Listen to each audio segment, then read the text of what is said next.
BJP आपने इतने दिनों तक कवर की है विजय त्रिवेदी। अब 7:40 पर केशव प्रसाद मौर्य जेपी नड्डा से मुलाकात करेंगे। जेपी नड्डा भी अपने पारी के अंतिम ओवर खेल रहे हैं सुपर बीजेपी के अध्यक्ष के तौर पर। Super over.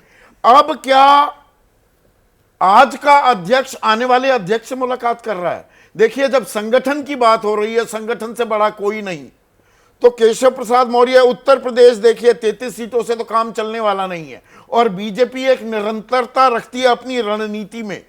तो बीजेपी से क्या अध्यक्ष बनाया जा सकता है कि अच्छा संगठन आपको बड़ा चाहिए और योगी को रिपोर्ट करना पड़ेगा केशव प्रसाद मौर्य? एक सोल्यूशन क्या ये भी जा रहा है, या दरअसल एक आमूलचूल परिवर्तन बीजेपी करते हुए दिखना चाहती है और शुरुआत करेगी उत्तर प्रदेश से? बेहतर बात है, लेकिन हमको ये समझना है कि ये लड़ाई के दो पक्ष हैं। क्या हम सोचते हैं ये लड़ाई दिल्ली की लड़ाई है या ये लड़ाई लखनऊ की लड़ाई है? आपको क्या लगता है? मुझे लगता है दिल्ली के लखनऊ के बहाने दिल्ली की लड़ाई है। ये नंबर 2 की लड़ाई है। मैंने सवाल भी इसलिए रखा है कि मोदी के बाद बीजेपी का चेहरा कौन होगा, और ये तय नहीं है। नहीं तो भाई वाजपेयी के जमाने में था कि भाई लाल कृष्ण आडवाणी है, तो वो तय नहीं है। उस लड़ाई का जो है एक्सरसाइज शुरू हुई है। अब उसका बहाना उत्तर प्रदेश में मिल गया योगी जी के लिए भी। और आप देखिए दोनों लोगों के बयान में बहुत महत्वपूर्ण बात कही गई है। जब योगी जी ने कहा कि ये चुनाव हम अति आत्मविश्वास से हारे, ओवर कॉन्फिडेंस की वजह से, तो ओवर कॉन्फिडेंस किसका है? संदीप चौधरी का तो नहीं है। हाँ, वो तो प्रधानमंत्री मोदी और अमित शाह, दिल्ली लीडरशिप का है। एग्जैक्टली। तो उस पर सवाल कर रहे हैं। और जब केशव जी जब बात कर रहे हैं कि संगठन बड़ा है, तो वो दूसरी तरफ से रेफरेंस दे रहे हैं कि सरकार आपकी उसमें नहीं है, संगठन बड़ा है।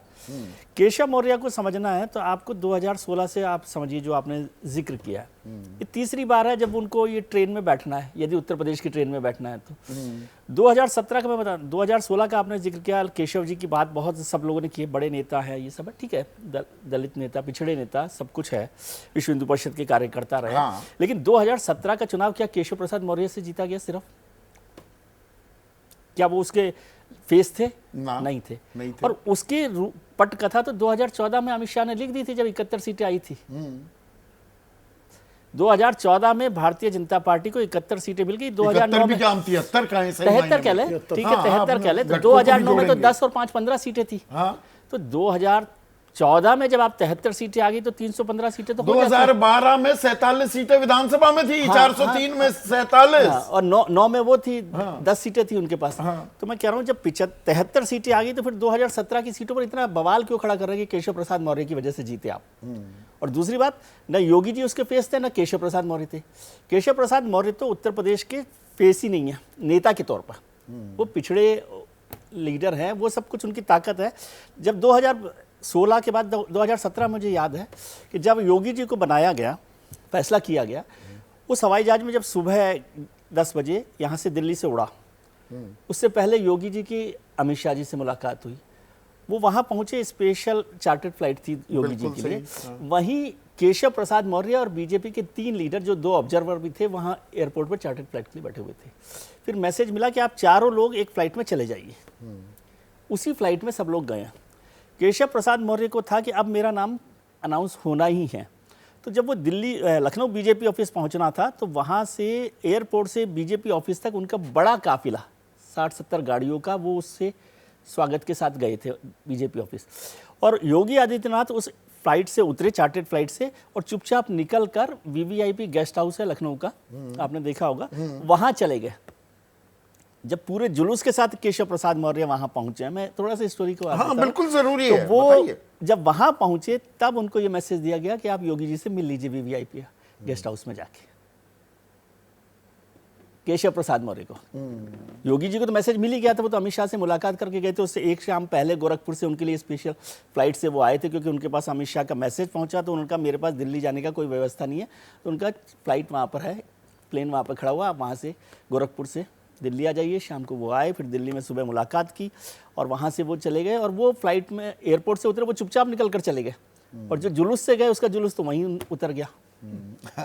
तो वो 2017 की बात है। उससे पहले 2016 में जब दिसंबर में बीजेपी की कार्यकारिणी हुई प्रयागराज में, इलाहाबाद उस वक्त था, तो उस समय भी बीजेपी के प्रदेश अध्यक्ष थे केशव मौर्य, और वहाँ पर एक और चीफ मिनिस्टर का नाम उभरा था।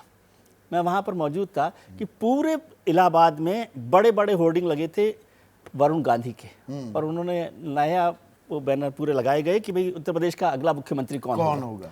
वहीं से बल्कि उनका और वहीं से उनका डाउनफॉल हुआ। ये डाउनफॉल हुआ नहीं तो सबसे युवा महासचिव बन गए थे वो। प्रधानमंत्री जी जब वो एयरपोर्ट से वहां पहुंचे थे तो उसके बाद चर्चा हुई अमित शाह जी की उनकी, और कहा गया कि कार्यकारिणी के पास के जितनी भी सड़कों पर वरुण गांधी के होर्डिंग्स हैं वो हटा दिए जाए।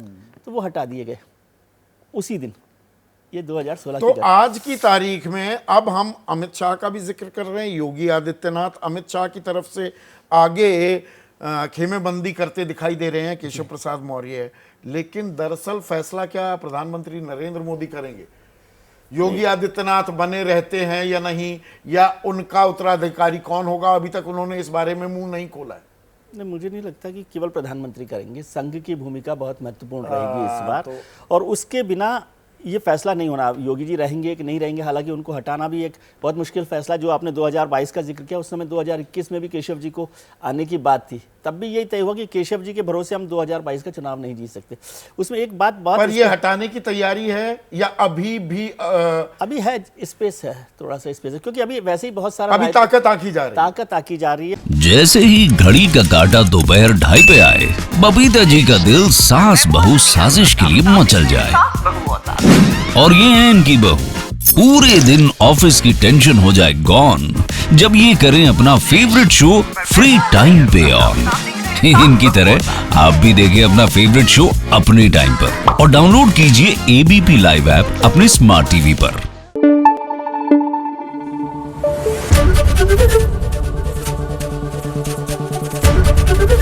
एबीपी न्यूज आपको रखे आगे।